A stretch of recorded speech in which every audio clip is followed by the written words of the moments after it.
A história de cada mulher é feita de encontros, de aprendizados e de cuidado.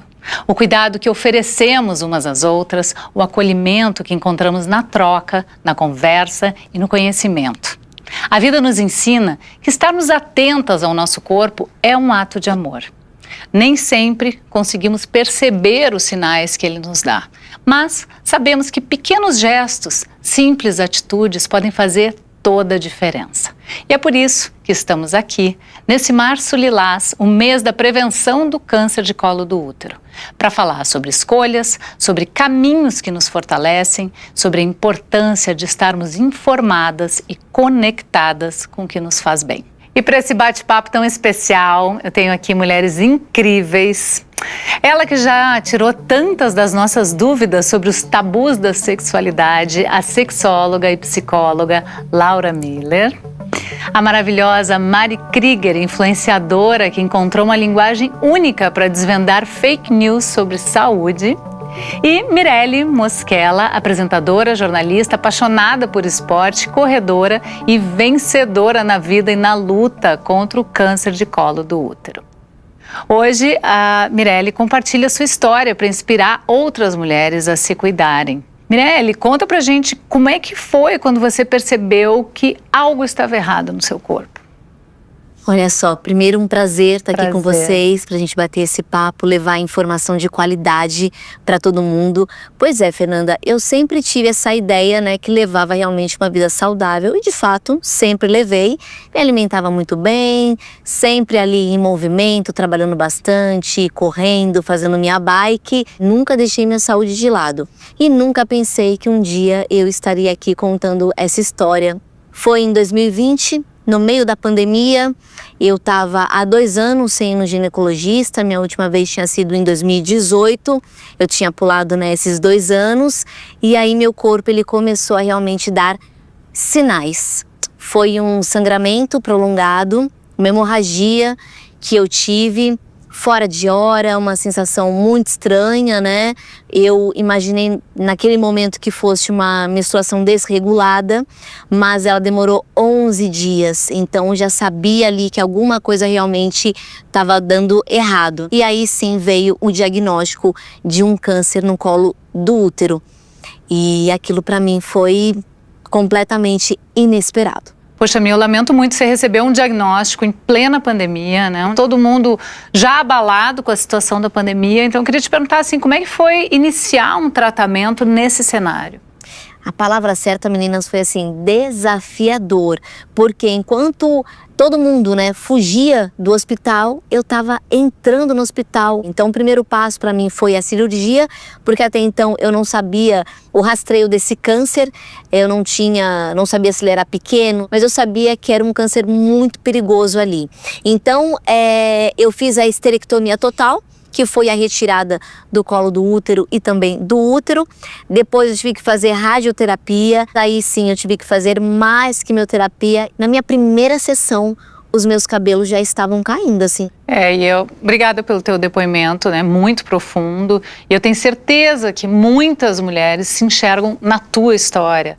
O câncer de colo do útero é o que mais mata mulheres até 36 anos no Brasil e o segundo em mulheres até 60 anos. Cerca de 99% dos casos são causados pelo HPV.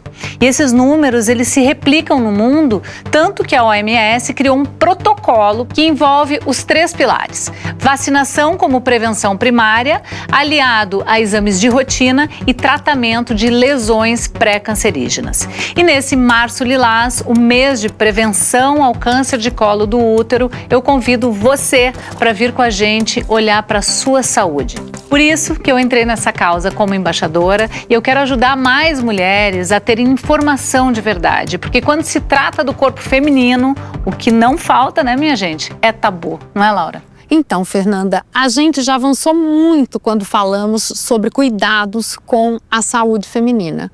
Mas a desinformação ainda é um problema enorme e com consequências muito sérias.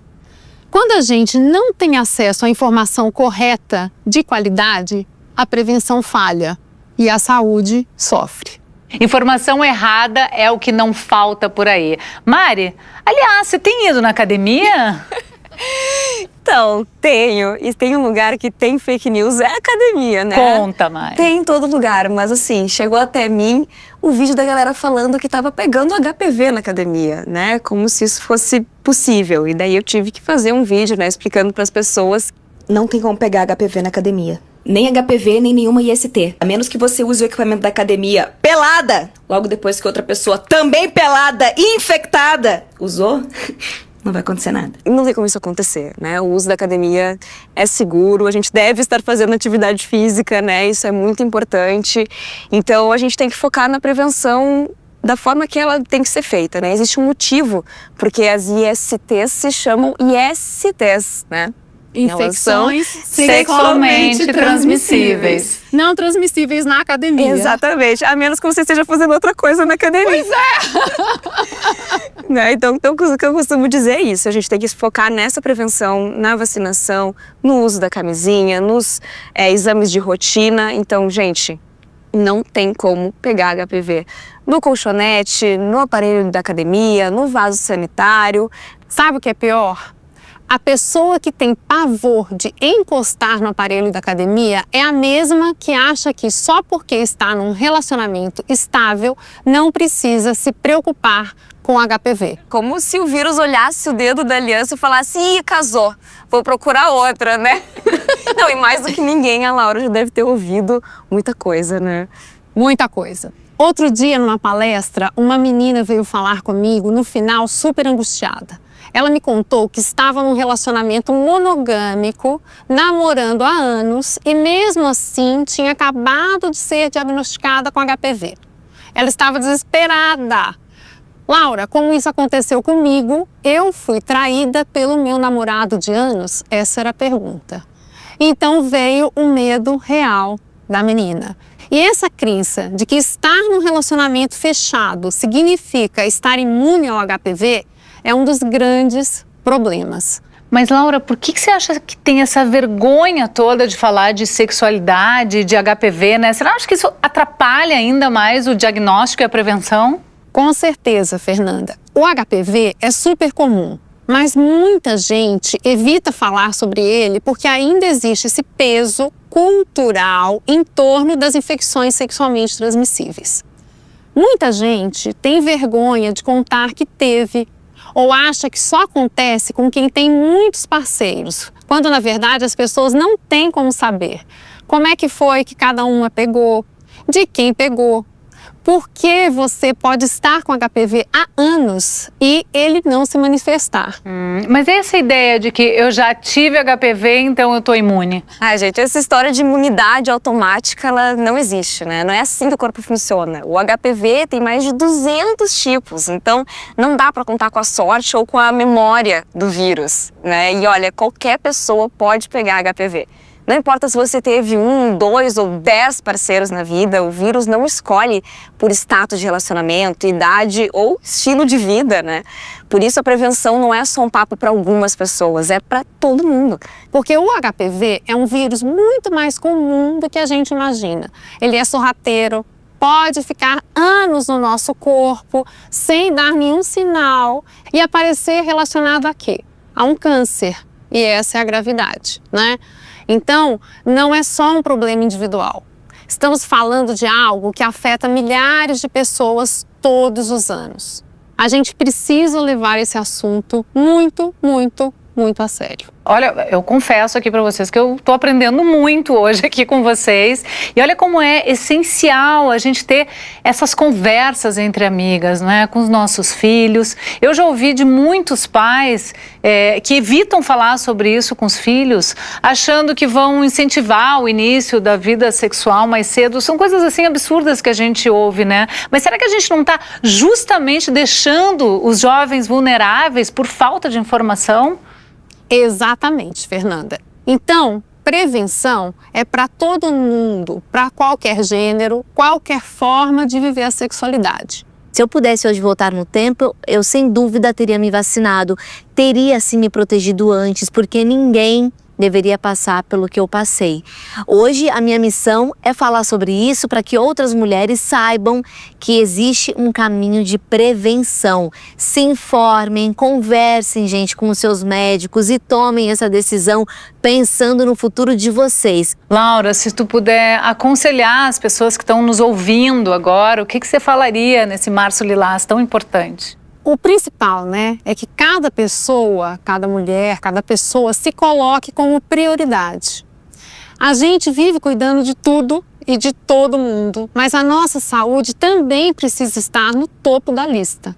A prevenção do câncer de colo de útero é possível. Segundo a OMS, tem 3 passos: vacina contra o HPV, exames regulares, tratamento de lesões pré-cancerígenas e eu vou trazer aqui mais um, né? Informação de qualidade, como essa aqui e como muitas outras, né? Bom, a Mari tem lidado com muitas fake news sobre o HPV, né, nas redes sociais. Então, se você pudesse deixar aí um recado para quem está assistindo a gente agora, Mari, qual seria? Então, eu não sei o que acontece, mas parece que é uma disputa de quem fala mais bobagem na internet, né? Tá todo mundo ali sempre colocando desinformação, e desinformação ela é viral, né? A gente sabe disso. Então, meu recado é simples: antes de acreditar em qualquer coisa, pesquisem. E pesquisem em fontes confiáveis, tá? Porque uma coisa é ler um estudo científico, um artigo, outra bem diferente é acreditar no primo, do cunhado, do amigo que mandou ali alguma coisa no grupo da família. Informação salva vidas, isso é um fato. E se alguém vier com fake news, nem perde tempo discutindo. Já manda esse vídeo aqui que já resolve tudo. Boa, perfeito. Mirelle, Mari, Laura, muito obrigada por esse encontro riquíssimo. Foi muito especial para mim e acredito que para todas as mulheres que vão assistir e ter acesso a essas informações preciosas. É isso, gente. Informação correta e prevenção. Esse é o caminho para a gente mudar essa realidade. O HPV pode ser evitado e quanto mais a gente falar sobre isso, mais pessoas têm a chance de se proteger. E nesse Março Lilás, a gente está aqui para levar essa mensagem cada vez mais longe. Afinal, todo mundo sempre fala, né, que queria uma vacina contra o câncer. Olha aí, nós temos a vacinação que pode evitar o câncer de colo do útero e outros cânceres e doenças causadas pelo HPV. Então, fale com seu ginecologista e saiba mais também em www.podeacontecer.com.br. E ó, vocês vão me ver falando bastante disso, tá bom? Um beijo grande. Tchau, tchau.